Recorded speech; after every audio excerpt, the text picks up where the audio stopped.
Yan, kami po ay naka-evacuate sa aking kapatid. Doon muna kami tumutuloy.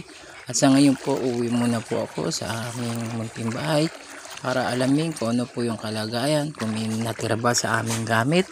Sa ngayon po, naglalakad po ako pupunta sa aming bahay. Sa inyong nakikita, baha pa rin po. Actually, hanggang tuhod na lang po ang aming tubig sa loob ng bahay. Pero hindi natin alam kung ano po yung nangyari sa loob, kung ang gamit ba namin tuluyan na nasira o kung ano po yung masusurvive namin.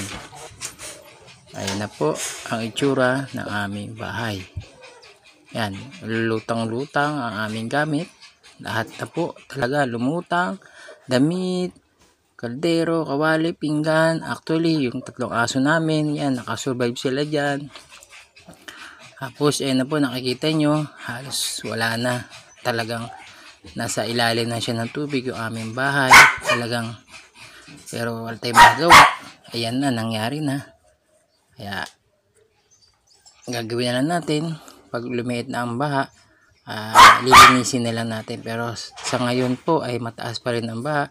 Hindi pa rin kami makapaglinis ng aming bahay. Ito po ang itsura ng aming taas. Ano kaya yung masusurvive namin? Ayan po, nagkalat po ang aming gamit, pinggan, mga damit po, halos lahat nabasa. Kaya nakakalungkot isipin. Yan po ang sitwasyon namin ngayon.